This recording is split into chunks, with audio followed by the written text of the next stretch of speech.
ভোটের ফলাফলের পর আরও 60 দিন বাংলায় থাকবে কেন্দ্রীয় বাহিনী। শাহের ঘোষণায় বাড়ছে রাজনৈতিক উত্তাপ। 4 মে নির্বাচনের ফল ঘোষণার পরেও অন্তত 2 মাস বাংলায় মোতায়েন থাকবে কেন্দ্রীয় সেনাবাহিনী। লক্ষ্য একটাই, ভোট পরবর্তী হিংসা রোখা। 60 বছর ধরে ভোট দিচ্ছি, তবে এবার খুব দুঃখের ভোট। কেন এমন বললেন রঞ্জিত মল্লিক? কি অভিজ্ঞতা হলো তার এই ভোট দেওয়ার পরে? এটা একটা গণতান্ত্রিক অধিকার। দেশের ভালোর জন্য প্রতিটি মানুষকে দরকার, প্রতিটি মানুষের মতামত প্রয়োজন, জানালেন অভিনেতা। এবার আর প্রার্থী নন, শুধুই ভোটার। ভোট না দিয়েই ফিরতে হলো প্রাক্তন বিধায়ক চিরঞ্জিতকে। দ্বিতীয় দফার ভোটের শেষে কি হবে, ভোট পরবর্তী কার্যকলাপ সম্পর্কে A to Z বিস্তারিত জেনে নেওয়ার জন্য অবশ্যই শেষ পর্যন্ত দেখতে হবে আজকের ভিডিওটি। এর পাশাপাশি এমনই গুরুত্বপূর্ণ আপডেট এবং সরকারি প্রকল্পের আপডেট সবার আগে পাওয়ার জন্য অবশ্যই আমাদের চ্যানেলটি সাবস্ক্রাইব করে পাশে থাকা বেল আইকনটি প্রেস করে দিন। এর ফলে গুরুত্বপূর্ণ আপডেটের নোটিফিকেশনগুলি সবার আগে আপনার কাছেই পৌঁছে যাবে। ভোটের ফলাফলের পরেও আরও 2 মাস বাংলায় থাকবে কেন্দ্রীয় বাহিনী। ভোট মিটলেই কি শান্ত হবে বাংলা? এই প্রশ্ন যখন রাজ্যবাসীর মনে ঘোরাফেরা করছে, ঠিক তখনই এক বড় ঘোষণা করলেন কেন্দ্রীয় স্বরাষ্ট্রমন্ত্রী অমিত শাহ। তিনি জানিয়েছেন, নির্বাচনের ফল ঘোষণার পরেও অন্তত 2 মাস বা 60 দিন পশ্চিমবঙ্গে মোতায়েন থাকবে কেন্দ্রীয় বাহিনী। মূলত ভোট পরবর্তী হিংসা রুখতে এবং রাজ্যের আইন শৃঙ্খলা বজায় রাখতেই এই নজিরবিহীন সিদ্ধান্ত নেওয়া হয়েছে বলে কেন্দ্রের দাবি। 2024 সালের লোকসভা নির্বাচনের পর বাংলায় যে হিংসার ছবি দেখা গিয়েছিল, তা থেকেই শিক্ষা নিয়ে এবার আগেভাগে সতর্ক দিল্লি। বিজেপির নেতৃত্বের দাবি, পুলিশ প্রশাসনের একাংশ দীর্ঘদিনের দল দাসত্বে অভ্যস্ত হয়ে পড়েছে। ফলে ক্ষমতার পরিবর্তন হলেও নিচুতলার পুলিশ আধিকারিকরা রাতারাতি নিরপেক্ষ হয়ে উঠবেন, এমনটা বিশ্বাস করা একেবারেই কঠিন। কেন্দ্রীয় প্রতিমন্ত্রী সুকান্ত মজুমদারের কথায়, বিজেপি সরকার গড়ছে এটা নিশ্চিত, কিন্তু আমরা চাই না আমাদের বা তৃণমূলের কোনো কর্মী হিংসার শিকার হোক। পুলিশ এখনই পুরোপুরি ভরসাযোগ্য নয়, তাই বাহিনী একমাত্র পথ। এই সুর শোনা গিয়েছে অমিত মালব্যের গলাতেও। অমিত শাহের এই ঘোষণা ঘিরেই শুরু হয়েছে আইনি ও রাজনৈতিক টানাপোড়েন। যেহেতু আইন শৃঙ্খলা রাজ্যের এখতিয়ারভুক্ত বিষয়, তাই প্রশ্ন উঠছে, 4 মে ফল ঘোষণার পর যদি তৃণমূল পুনরায় ক্ষমতায় ফেরে, তবে কি তারা কেন্দ্রীয় বাহিনীর এই দীর্ঘ উপস্থিতি মেনে নেবে? রাজনৈতিক মহলের একাংশ মনে করছে, বাহিনী রাখার আগাম ঘোষণা করে শাহ কি পরোক্ষ বিজেপি সরকার গড়ার বার্তাই দিয়ে রাখলেন? যদিও নির্বাচন কমিশন এই ঘোষণার বিরোধিতা করেনি, তবে সরকার গঠন নিয়ে দড়ি টানাটানি শুরু হলে এই ইস্যু আদালত পর্যন্ত গড়াতে হতে পারে বলে বিশেষজ্ঞদের মতামত। ভোটের মুখে অশান্তি রুখতে কমিশন কোমর বেঁধে নেমে পড়েছিল।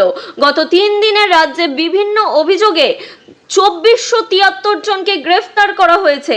একদিকে যেমন বুথে বুথে কড়া নিরাপত্তা, অন্যদিকে তেমনই নির্বাচনের পরের 60 দিন নিয়ে সাজানো ছক। সব মিলিয়ে 2026-এর বাংলা বিধানসভা নির্বাচন বাংলার ইতিহাসে এক অনন্য মাত্রা যোগ করছে। অপরদিকে রঞ্জিত মল্লিকের সঙ্গে ভোট দিতে এসেছিলেন অভিনেত্রী তথা তৃণমূলের রাজ্যসভা সাংসদ কোয়েল মল্লিক। তার কথায়, আমি চাই সবাই যেন ভোট দেন, এটা এক গণতান্ত্রিক অধিকার। দেশের ভালোর জন্য প্রতিটি মানুষকে দরকার, প্রতিটি মানুষের মতামত প্রয়োজন। খুবই গুরুত্বপূর্ণ দিন এই ভোটের দিন। বুধবার সকাল থেকেই কলকাতা সহ দক্ষিণবঙ্গের নানা এলাকায় ভোট পর্ব চলছে।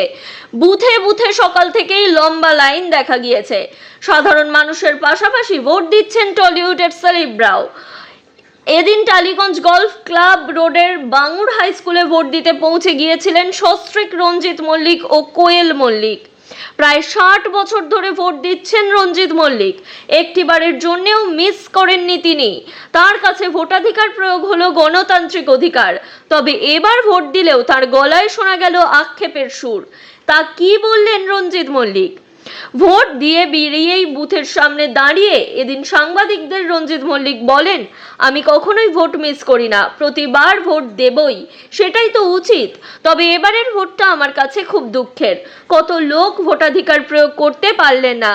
এমনটা আর কোনোবার হয়নি। এই ভোট আমার কাছে খুবই দুঃখের, তবে শেষমেশ চাই যেন শান্তিপূর্ণ ভোট হয়।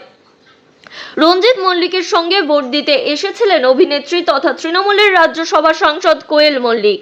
তার কথায়, আমি চাই সবাই যেন ভোট দেন, এটা একটা গণতান্ত্রিক অধিকার। দেশের ভালোর জন্য প্রতিটি মানুষকে দরকার, প্রতিটি মানুষের মতামত প্রয়োজন। খুবই গুরুত্বপূর্ণ দিন আজকে। যেদিন থেকে আমি ভোটাধিকার পেয়েছি তবে থেকে আজ পর্যন্ত অভিজ্ঞতা বেড়েছে। সব সময় চেয়েছি দেশের উন্নতি, মানুষের উন্নতি, সবাই যেন ভালো থাকে, আনন্দে থাকে। এটা একটা গণতান্ত্রিক অধিকার, সবার প্রয়োগ করা উচিত।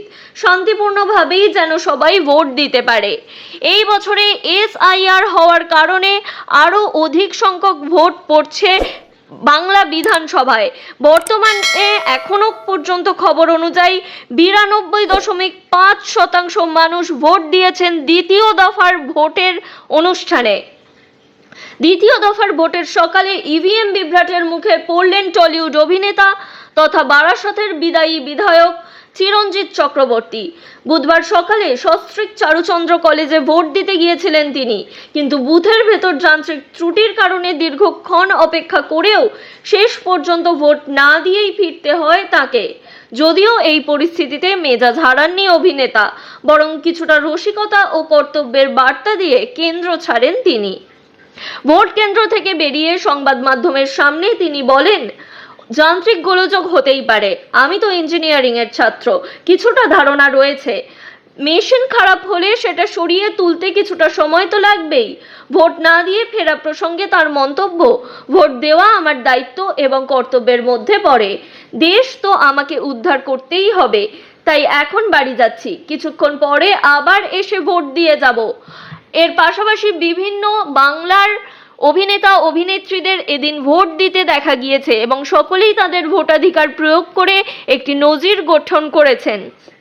ইতিমধ্যেই বাংলায় 2 দফা মিলিয়ে 92.5%-এরও বেশি মানুষ ভোটাধিকার প্রয়োগ করেছেন।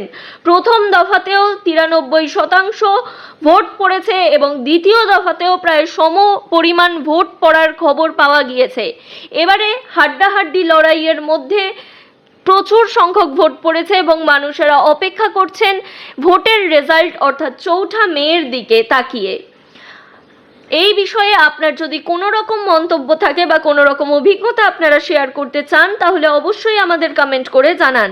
আপনাদের প্রতিটি কমেন্টের সঠিকভাবে গুরুত্ব দিয়ে তার রিপ্লাই করা হয় আমাদের তরফ থেকে। এর পাশাপাশি এই ভিডিও যদি গুরুত্বপূর্ণ মনে হয় তাহলে অবশ্যই বিপুল পরিমাণে শেয়ার করুন, যাতে সকলেই আপনার পাশাপাশি এই তথ্য জেনে নিতে পারেন এবং আপডেটেড থাকতে পারেন।